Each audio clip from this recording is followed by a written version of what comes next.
굉장히 섬뜩한 이야기죠. 지금 중국이 전쟁 준비를 한다? 그러면 시장에서 일반적으로 예측하는 것은요. 2025년, 6년 이 사이가 되지 않을까. 그런 생각을 지금 많이 하고 있잖아요. 대만 침공 말입니다. 실제로도 말입니다. 중국의 움직임을 보면 대만 침공을 할 거다. 결국은 대만 침공을 할 거다 하는 그런 분석들이 굉장히 많습니다. 만약에 그렇게 되면요. 경제는 와장창 하고 무너질 겁니다.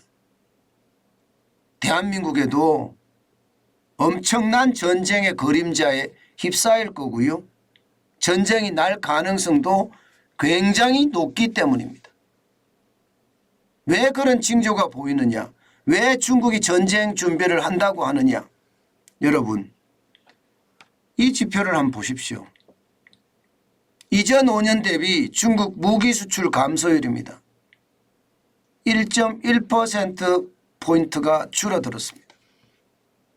여러분, 무기 수출이 준다. 여러분도 단순하게 생각을 해도 이해가 잘 안 될 겁니다. 무기 수출은요. 일반적으로 줄지 않습니다. 전 세계 분쟁 지역이 많아지고 있는 이 시국에 말입니다. 그런데 실질적으로는요. 무기 수출이 중국은 줄었어요. 그것도 말입니다. 이전 5년 2013년에서 2017년까지는 전 세계 무기 시장의 점유율이 6.3%였는데 2018년에서 2022년까지는요. 5.2%로 무려 1.1%포인트가 줄어들었습니다. 이게 스톡홀름 국제평화연구소에서 조사한 내용이거든요.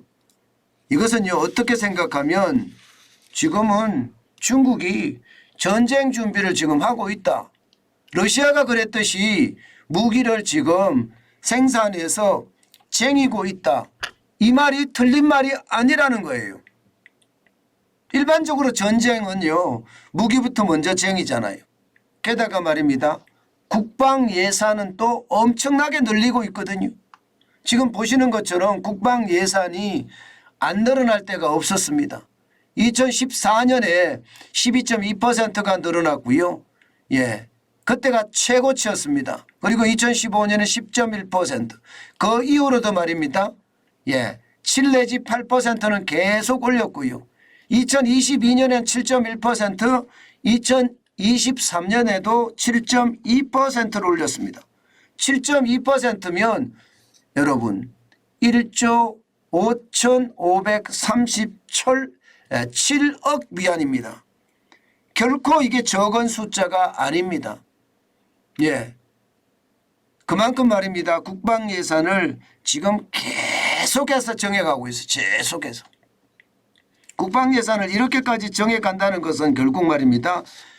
전쟁을 준비하는 명확한 징후다. 이렇게 아예 이야기합니다. 사실 지금 동아시아에서는요. 지정학적 긴장이 굉장히 커지고 있죠. 자국 내에서 말입니다. 무기를 수출하기보다 무기를 쟁이는 데 더 집중하고 있다는 이야기입니다.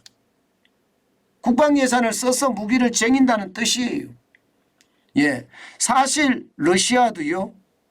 2위 무기 수출 국가였거든요. 그런데 전쟁을 일으키기 이전 이후를 이렇게 따져보면요.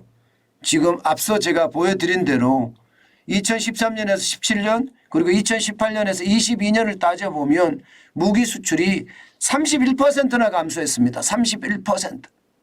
굉장히 많이 감소했죠. 31%. 이게 여러분 1.1%라도요. 6.3%의 비중을 따지면 이게 굉장히 많은 무기 수출 감소가 일어난 겁니다. 저는 이것을 보면서요. 중국의 어떤 준비가 지금 굉장히 빠르고 러시아가 준비해 왔던 것처럼 중국도 똑같이 준비해 간다. 이런 생각이 진짜 많이 듭니다. 게다가 중국도 러시아처럼 미국 국채를 계속 팔고 있습니다. 사실 말입니다. 2010년 이후로 중국이 미국 국채를 1조 달러 밑으로 가지고 있는 것은 처음입니다. 지금 보시는 것처럼 2022년 기준입니다. 9,808억 달러로 줄였습니다. 많이 갈 때는요 1조 달러가 훨씬 넘었던 거고요. 예, 심지어 말입니다. 미국 국채 중에 중국이 차지하는 비율이 2013년에는요 22.6%까지 올라갔습니다. 그런데 올해 3월에는 11.4%까지 줄어들었습니다. 예, 일본이 14.3%거든요. 일본이 거기에 비하면 2위로 처진 숫자예요. 그만큼 말입니다. 미국 국채를 팝니다. 왜냐하면 전쟁을 하면 국채를 팔 수가 없잖아요. 그죠? 예, 국채를 못 팔고 그냥 그야말로 끙끙 앓아야 되니까. 러시아도 똑같이 이런 상황이 있었습니다. 대신에 러시아는 뭘 샀죠? 금을 샀죠. 중국도 마찬가지입니다. 중국도 국채를 팔아서 금을 삽니다. 지금 금을 사서 굉장히 빠른 속도로 쟁이고 있습니다. 지금 세계 6위의 금 보유량이거든요.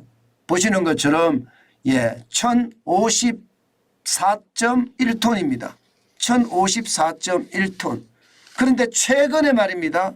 금을 사들이는 속도가 굉장히 빠릅니다.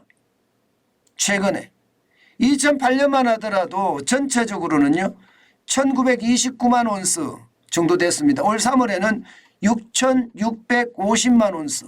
다시 말해서 15년 사이 금 보유량이 244%나 늘어난 겁니다.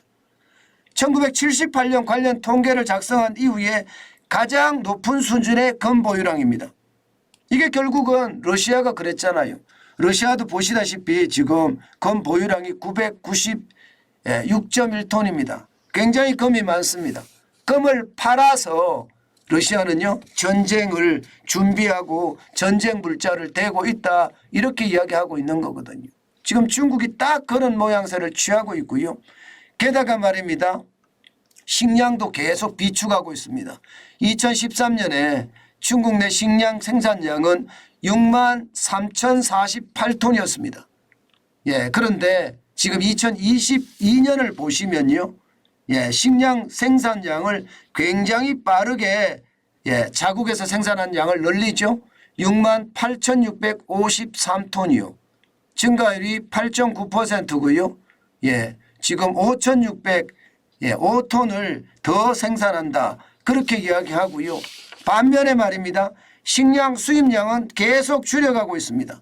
2021년에 16,457톤이었거든요. 그런데 2022년에는 14,687톤으로 1,767톤을 오히려 줄였습니다. 그만큼 말입니다. 자국 내 생산을 독려하고 생산된 식량을 보관한다. 이게 결국은요 군수물자잖아요. 군수물자잖아요. 게다가 말입니다. 에너지에 대한 어떤 확보도 지금 그 어느 때보다 빠르게 진행하고 있습니다. 사우디아라비아로부터 원유 수입에 대한 어떤 장기적인 계약을 맺고 있고요. 또 중국과 가스관 공사를 하겠다. 몽골을 통과하는 가스관 공사를 하겠다.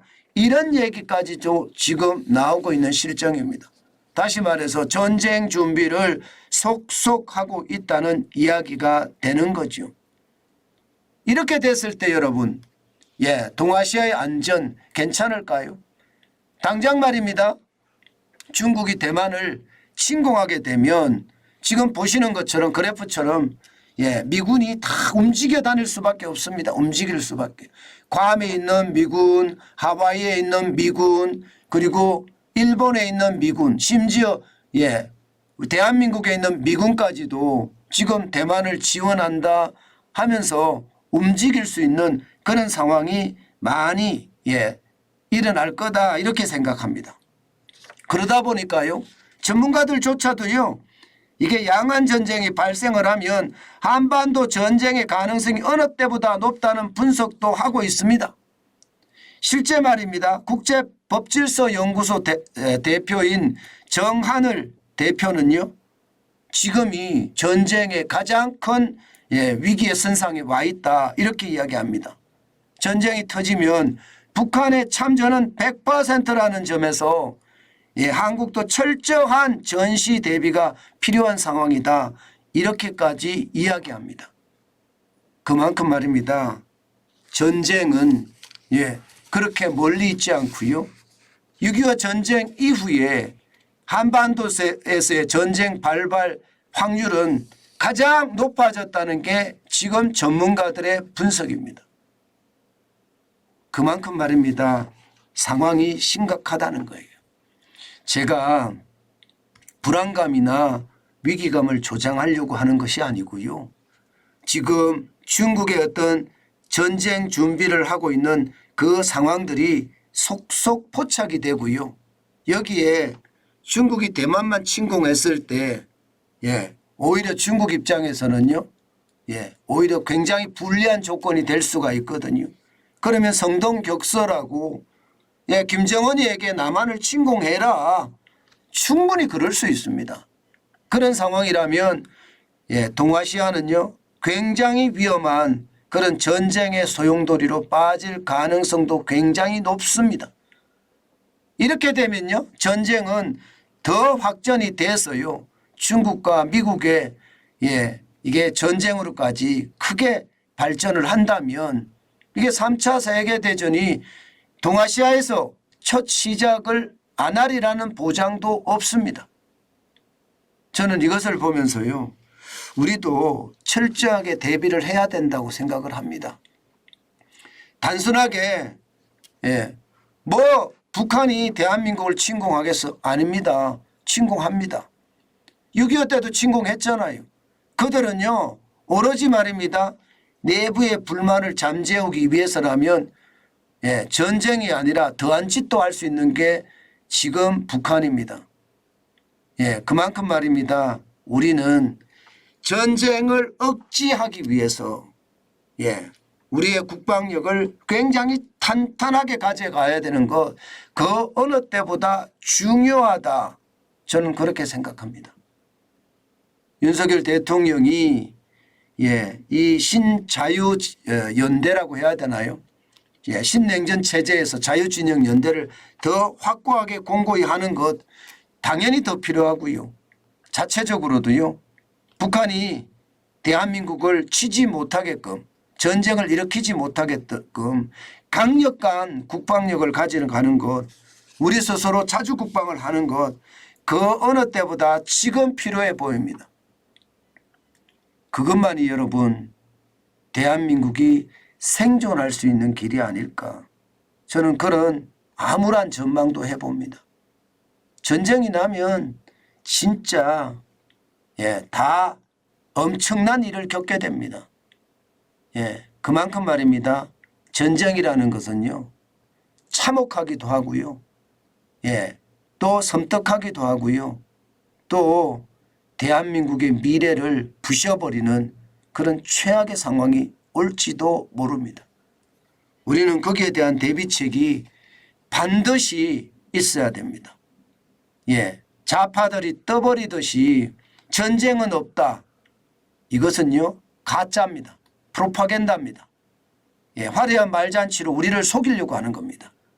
반드시 전쟁에 대한 대비 그 어느 때보다 강력하게 저는 해야 된다고 생각을 합니다. 보여주는 어떤 전쟁에 대한 대비가 아니라 실질적인 대비가 그 어느 때보다도 필요하지 않을까. 그런 생각을 또다시 한번 해 봅니다.